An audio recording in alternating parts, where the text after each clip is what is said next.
Mga kababayan, Assalamualaikum warahmatullahi wabarakatuh. Madayaw, umayo adlaw kaninyong tanan. Magandang araw sa inyo lahat. Marami sa atin ang nag-aalala. Patuloy ang pagtaas ng presyo ng mga pangunahing bilihin at kasabay ng pagtaas ng presyo ng langis, mas matindi ang magiging hirap.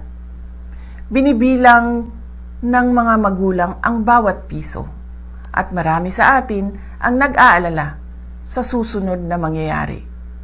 Nais kong ipaalam sa inyo, hindi kayo nag-iisa. Tayong lahat ay dadaan sa paghihirap na ito.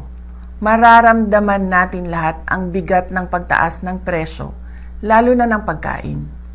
Ngunit meron pa tayong magagawa bilang mamamayan at isang komunidad.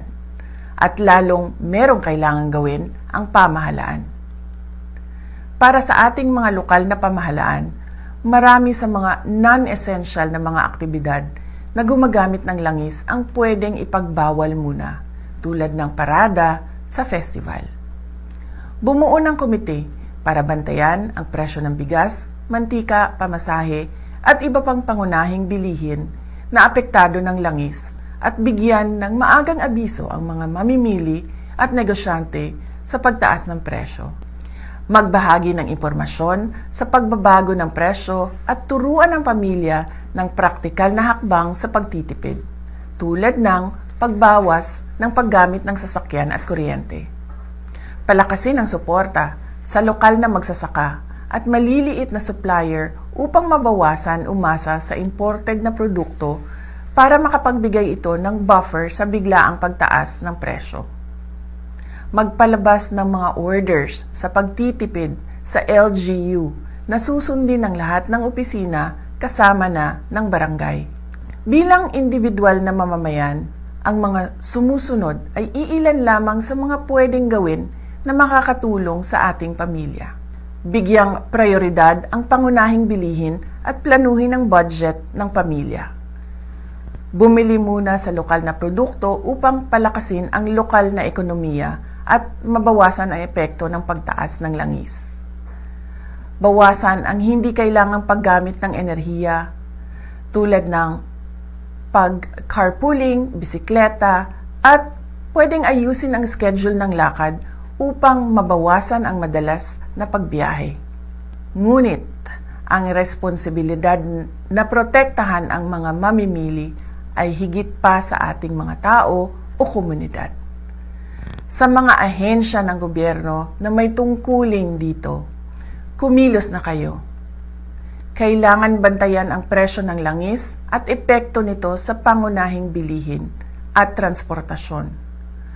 Magbigay ng maagang babala at magbigay ng paliwanag para sa mga mamamayan. Ipatupad ang mahigpit na hakbang laban sa hoarding at labis na taas presyo. Gawing regular ang inspeksyon at isarado ang mga lalabag na negosyante. Magbigay ng pansamantalang subsidiyo o price caps sa produktong pagkain at isaalang-alang ang targeted cash transfers sa low-income na pamilya. Magbigay ng advisory sa fuel-efficient na distribution ng pagkain at insentibo sa pampublikong transportasyon. Makakahanap tayo ng paraan upang mapagaan ang ating pasanin sa pamamagitan ng pagtutulungan sa komunidad, pagtangkilik sa lokal na produkto, at pagiging maingat sa ating paggastos at paggamit ng enerhiya. Kasabay nito, asahan natin ang aksyon ng gobyerno na protektahan ang bawat pamilyang Pilipino at tiyakin ang patas at matatag na pamilihan. Malalagpasan natin ang pagsubok na ito tulad ng nalagpasan natin ang pandemya. Higit sa lahat, huwag tayo mag-isip na gumawa ng masama sa sarili man o sa ating kapwa-tao.